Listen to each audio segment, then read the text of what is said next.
Good day, Emily, Ryan, and everybody out there on this digital channel. I hope all are safe and well today. Before I start, Emily and Park Street, thank you for giving me the opportunity to be part of this event today. So today I will talk a little bit about who Distill Ventures is, what we're looking for in brands, and spend a couple of minutes at the end to talk a little bit about how we're managing through the COVID pandemic. Distill Ventures, we are the world's first accelerated, dedicated to premium spirits and non-alcoholic brands. We were founded back in 2013, and we have a team of 20 plus people in Europe and in the United States.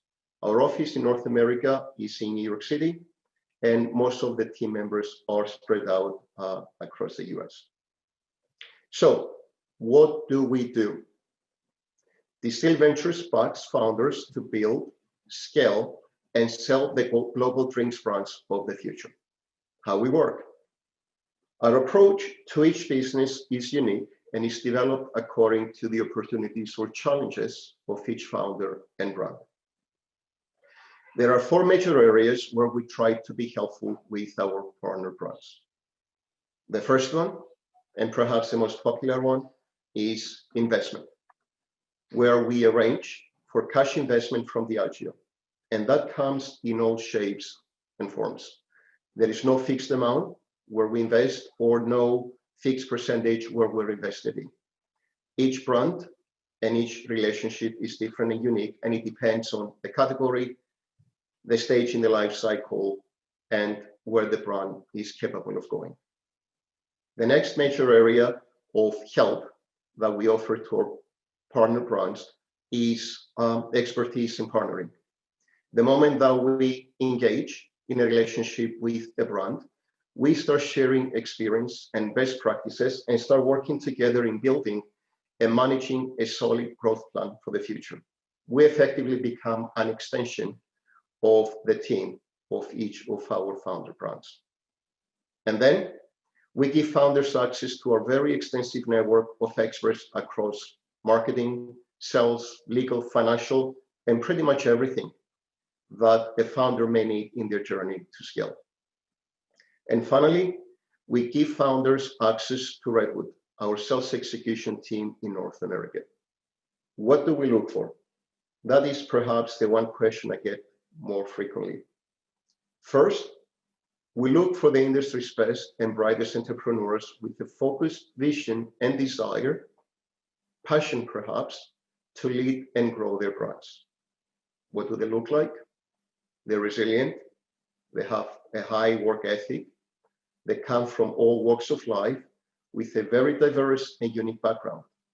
They're dreamers and they're explorers. So how does this all come together?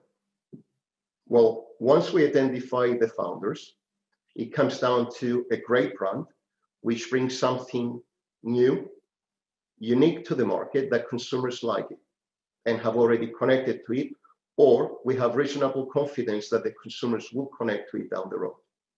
We're looking for brands that are scalable, and we're looking for founders where they have a clear plan where funding will bring them to the next level.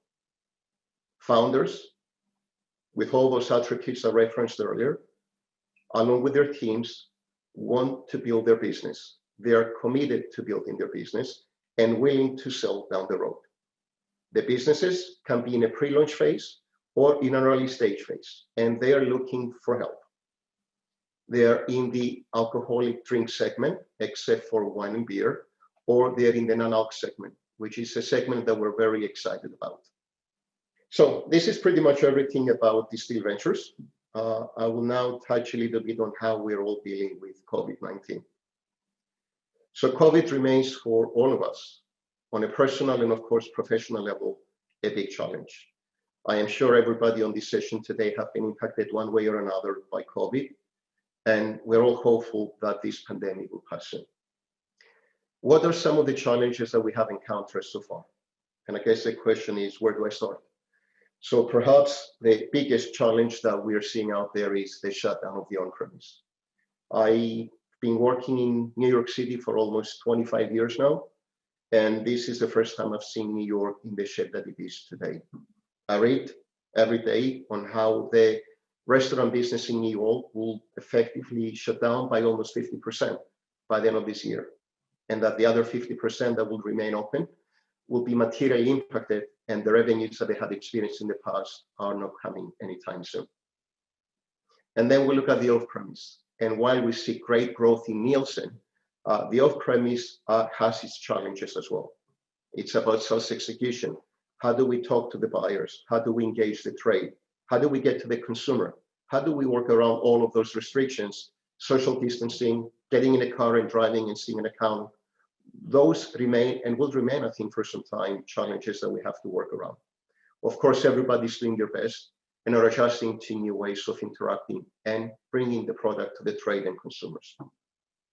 And another area that is very close to our heart is the craft distilleries and how this pandemic has impacted their revenue and how dangerous it has been for many of them on not only losing revenue, but having to let people go, and for many of them having to shut down. Our response as TV, well, early in March, when we realized how ugly COVID would be, we got closer to our founders and started working with them in finding ways to adapt to the challenges and tackle what it is that appeared to be an early sign of crisis. We revised strategy very quickly, and we focused our resources on the off-premise and started thinking of different ways to connect to consumers. Digital has been a focus area for us since pre-COVID, where we have invested resources and people in getting better at connecting to consumers through that particular channel. Digital, in our opinion, will continue to be a great opportunity to engage with the consumers during COVID and definitely post-COVID. So our response really was accepting, adapting, and very quickly taking action. That works so far. How are we dealing with COVID-19 and what does the future look like? We don't know. We're learning. We try to get smarter by way of looking at trends, reading our reports, and adjusting quickly the strategy forward. We think the on-premise, at least for the short term, will continue to have its challenges. We think consumers will continue to adapt quickly and find ways to find brands. Talking to them through digital may be an effective approach in delivering the message and making the connection. We also think that being innovative in how we talk to consumers, in how we engage them, and what it is that we're suggesting to them is going to be key. The at-home experience is interesting. Finding ways for consumers to have an experience with our product and finding more ways on how to do that will be key in our growth strategy forward. And of course, the future is going to be about resilience. It's going to be about how much are we going to learn from this experience, what strategies are going to get right, and how much are we willing to test and learn and leverage and use when this pandemic goes away. So this is it on Distill Ventures and our thoughts on the pandemic.